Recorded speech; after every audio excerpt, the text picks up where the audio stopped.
Welcome to Asana Workshop. We're going to begin. This is Carolina. She's a Gypsy graduate and amazing yoga teacher and yogi. So she's going to help me out today with showing the alignment and some of the adjustments, hands-on adjustments and assists that we can do. So we'll begin with the Ashtanga primary series. Right where it begins, we begin with the prayer, call and response. And don't worry if you mix up the words. I'll do the first line, and then Carolina and you at home will repeat that line, and then we'll begin with our Surya Namaskar. So, standing in Samastitih, feet together, lengthen through the spine, hands to the heart, and close the eyes.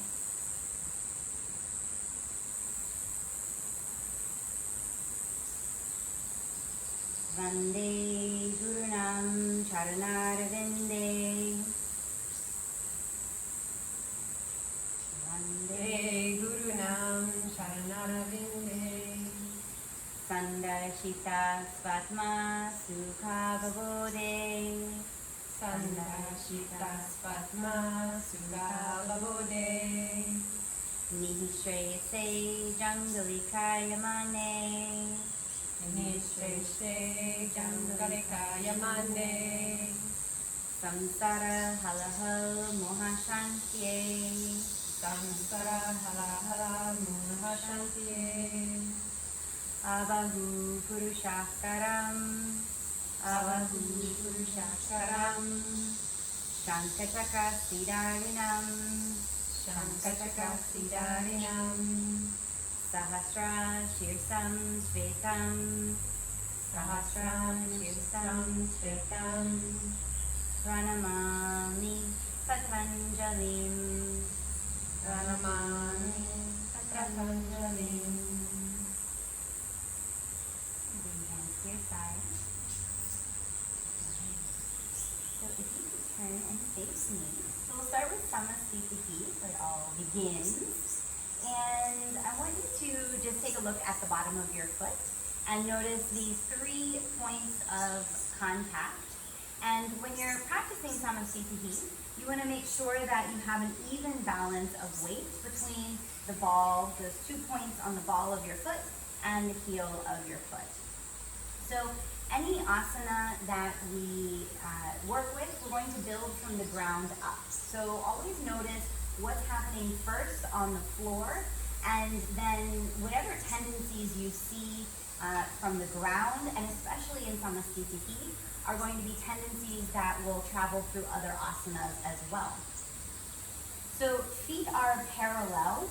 In Ashtanga Vinyasa, we often have feet together, but that doesn't work for all body types. So feet slightly apart, or even as far as hips width apart, is sufficient here. Again, you're going to balance the weight between the ball and the heel of the foot. Lift and spread the toes wide.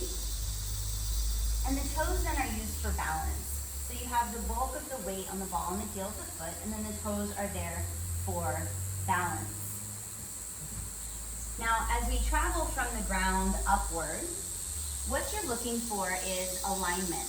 And so if you draw a line from the center point of the ankle to the center point of the knee, checking in that the knee is soft, so the knees aren't locked out, causing a hyperextension here.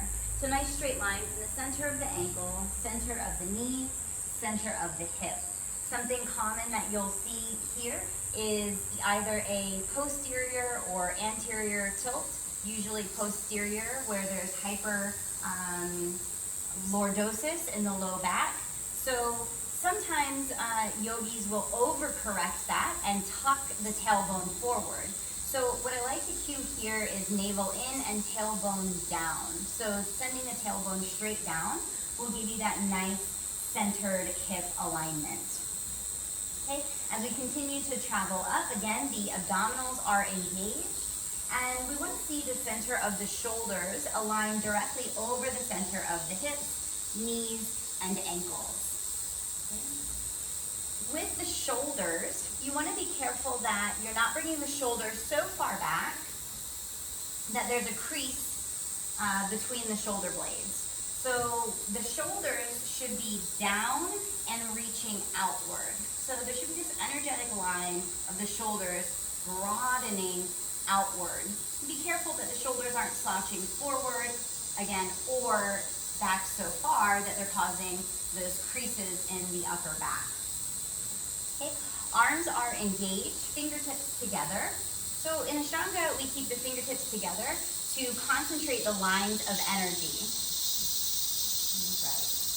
Then when we look at the head, so the center of the ear directly over the center of the shoulder, and so on and so forth as we move down the body. So here is our Samastitih, and I'm going to cue the breath for the sun salutation A.